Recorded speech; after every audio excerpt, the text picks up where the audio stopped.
First take back to the NFL now. The Mike Tomlin era in Pittsburgh is over, and on the way out the door, the longtime coach was criticized by several former players. Joey Porter did not like what he was hearing and went off on James Harrison and Ben Roethlisberger. Listen to this.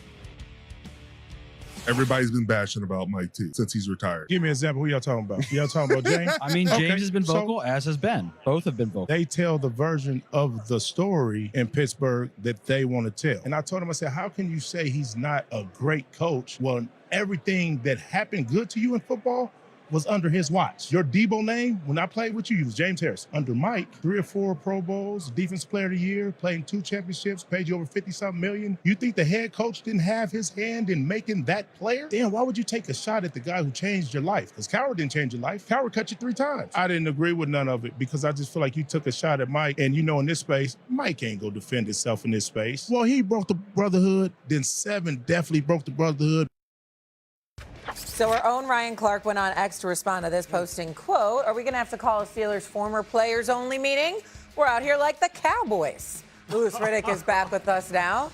What do you think? The Steelers getting messy like the Cowboys? A little bit. Look, Joey, it was interesting. All the recent shots that some of Mike's former players have taken him, I've been sitting there sometimes and you look at those and you sit there going, what is going on here? Because, Joey's exactly right. When he talks about how he has changed some of these guys' lives under his watch, Mike has been one of those guys who has always been looked at from the outside, and then from talking to him and going on the inside and getting to know him a little bit and having interviewed there.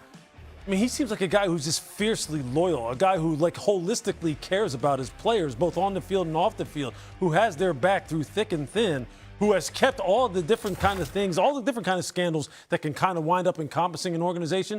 You don't hear any of that stuff really coming out of Pittsburgh. He has really tried to handle some very disparate personalities during his time in Pittsburgh. Right. This has shocked me, man. It's shocked me that some of his players take shots at him like they do. Right. I will say this. Big Ben Roethlisberger, a 2-time Super Bowl champion, is to be respected. I can see where they're coming from, though. James Harrison is a real one. He's not a fake. He's not a phony. And he relies a lot, Lewis, on personal interaction and the relationship that he has with you as an individual. And if he's put off by anything, then that's what really, really ignites him and motivates him. So I think that, listen, Joey Porter is not wrong. It's a brotherhood. And what's been happening shouldn't be happening. And Mike Tomlin, based on his record, his years of service, what he has done, everything would indicate he does not deserve that. So Joey Porter is not wrong. But also Joey Porter is somebody that's had a great relationship with Mike T, has been around the Steelers for quite a long time, and as an individual is one that clearly has never felt alienated by Mike T. James Harrison has a different story to tell.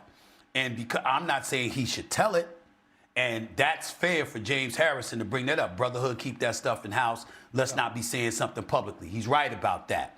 But just because Joey Porter feels a certain way about Mike T, as I do, as you do, doesn't mean James Harrison has to, because he has his own personal dealings with Mike T. And obviously something went wrong there.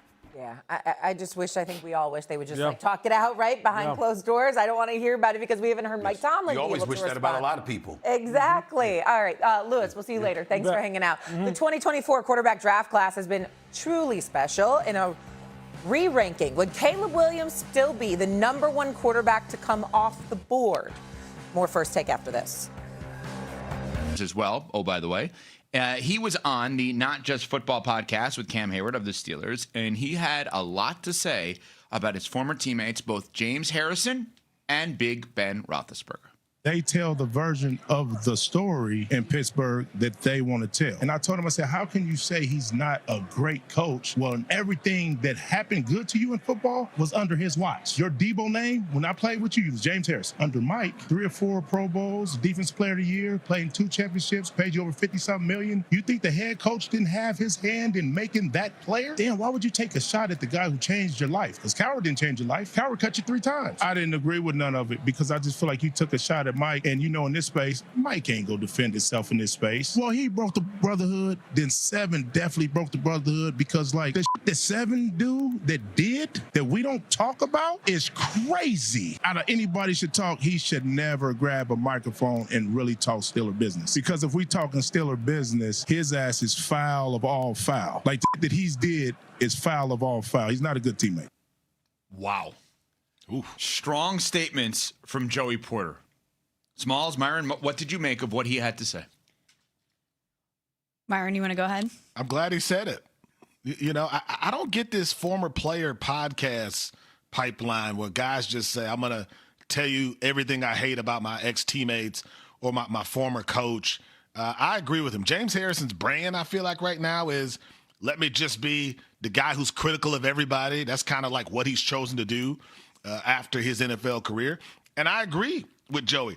Ben Roethlisberger, on and off the field, really shouldn't be talking about anybody, and especially not a guy who helped him get a ring. So I just don't get the value of going after someone like Mike Tomlin. And I'm glad Joey Porter stood up for him because he's right. Mike Tomlin's not going to say anything. So one of his ex-players had to have his back. Yeah, I appreciate Joey Porter coming out and saying this because I imagine if you go through the experience that they did with one another winning, that there is that brotherhood. I've covered teams who have won championships before, as have you guys, and you know the connectivity that exists there. And to call out your head coach it that way, to malign him in that way, I can imagine that the other guys who are alongside him feel a certain type of way about that, because you're not only just breaking the brotherhood of that championship team. Mike Tomlin is loved and revered by a lot of people. So for former players who have won with him to be critical of him probably rubs some people the wrong way.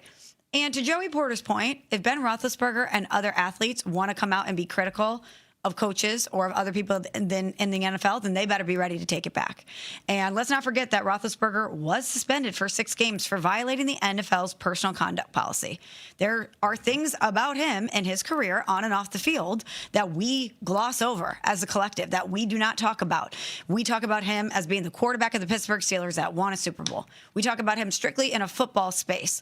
So if he wants to talk about Mike Tomlin having certain deficiencies, then some of his teammates can also talk about the things that were maybe not made public or not made a big deal of because of Mike Tomlin, who keeps things pretty much locked away. We know a lot of stuff that had happened in Pittsburgh that because of Mike Tomlin didn't necessarily become a big deal in the media, because that's the type of coach that he is. Yeah, I love Mike Tomlin. I don't know him. I've interviewed him, I think, once. I'm going to be openly biased about this because my admiration for him. I don't understand how anyone says a bad word about him that played for him with success. I literally can't understand it. I can't understand how these guys played a decade for him or whatever it was, had the level of success, and then feel the need to publicly put that person on somewhat of blast. Like, I literally cannot comprehend it.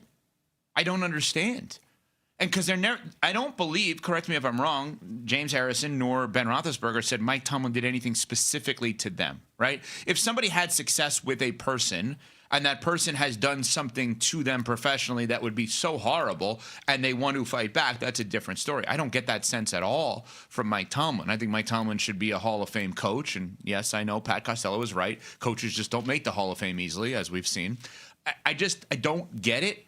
I would be, Myron, of the belief that if you're a player in a sport and you've had a decade with a team and you've had the level of winning that they have had in Pittsburgh, there's a level of, if I have something bad to say, I'm not saying it to everybody else, that we are part of this crew, we are part of the Steelers, and we don't talk about that stuff publicly.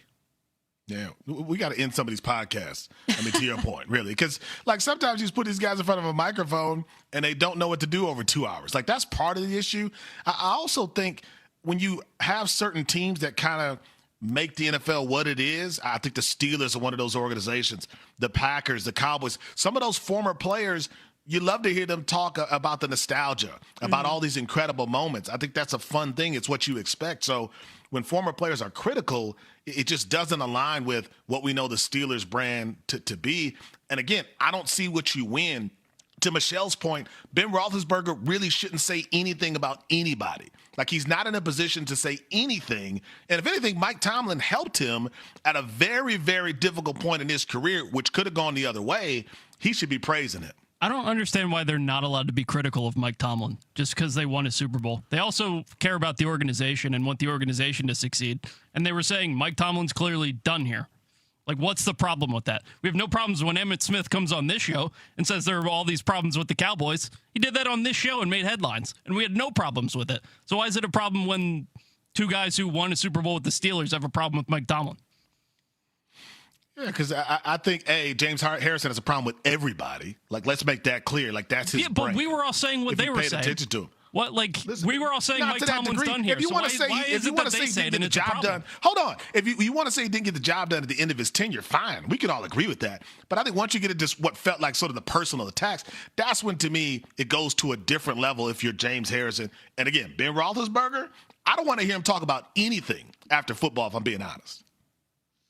Yeah, I understand what you're saying, Pat, in terms of what's the difference, obviously, because it happened on our show. But the other part of it. But also, Emmitt Smith was a guest, and we asked him the question, and he gave his honest assessment. They're on a podcast that is beneficial for them to say things to make headlines so that people click on their podcast. I think there's one other difference. I think the other difference is I think most of us believe that Mike Tomlin got the best out of the Steelers for 19 years. That there was nobody else that could come in there during that time and get the best out of the players and the people and keep as much in-house, not cover up nor hide, but keep as much in-house as possible. I don't believe we look back at the Dallas Cowboys with Aikman, Irvin, and Emmett and think, boy, Jerry got the most out of them. I think we think they got the most for Jerry. I think there's a big difference in that regard.